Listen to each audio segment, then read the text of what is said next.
దేవుని బిడ్డలారా, యేసుక్రీస్తు నామంలో మీ అందరికీ మా వందనాలండి. మేము ఇప్పుడు కర్ణాటక రాష్ట్రంలో దేవుని బిడ్డలారా హుబ్లీ దగ్గర కుస్కల్ రోడ్డు ఏరియాకి వచ్చామండి. ఈ చెల్లి పేరు విజయమ్మ అన్నమాట.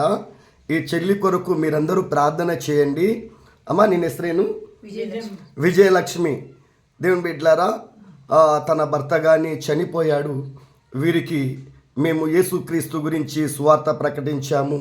వీళ్ళు కానీ మేము కానీ దేవుణ్ణి నమ్ముకుంటాము, ప్రార్థన చేపించుకుంటామని వాళ్ళు ప్రార్థన చేపించుకుంటున్నారు. వాళ్ళ అమ్మమ్మ అండి, ఇదిగో అమ్మమ్మ, నిన్న ఎసరేను బసమ్మ. ఈ బసమ్మ గారి కొరకు మీరందరూ ప్రార్థన చేయండి.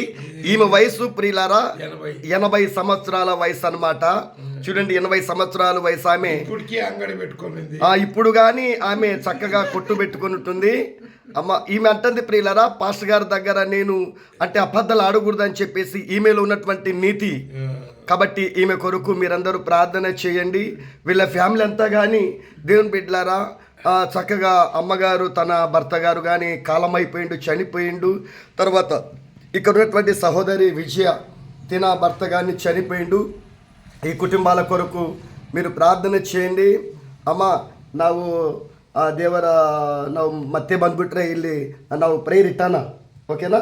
దేవుడి చిత్తం అయితే మళ్ళా మేము ప్రియులారా ఇక్కడ వచ్చినప్పుడు ప్రార్థన పెట్టాలని చెప్పి ఆశపడుతున్నాం. ఈ ప్రాంతంలో దేవుని సేవ చేస్తున్నటువంటి అంకుల్ గారండి, దేవుని బిడ్డలారా, ఈయననే అనమాట దాసు గారు. ఈయన హుబ్లీలో నన్ను ఆహ్వానించినటువంటి దేవుని సేవకులు. ఈయన కొరకు సువార్త చేస్తున్నారు.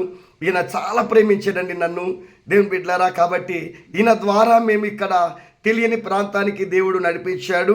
ఇక నుంచి దేవుని బిడ్డలారా, ఈ యొక్క కర్ణాటక బార్డర్ ఇంకా దగ్గర అన్నమాట. ఇక నుంచి వెళ్తే చాలా ప్రాంతాలు, ఇంకా ఇలాగ బొంబాయి కానీ వెళ్ళేటువంటి రూట్ ఉంది.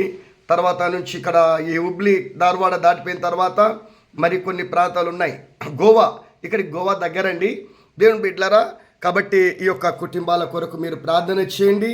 దేవుని చిత్తం అయితే మరలా మేము వచ్చినప్పుడు ఇక్కడ చక్కని ప్రార్థన పెట్టి వీరికి సువార్త ప్రకటించాలని చెప్పి ఎంతో ఆశపడుతున్నాం.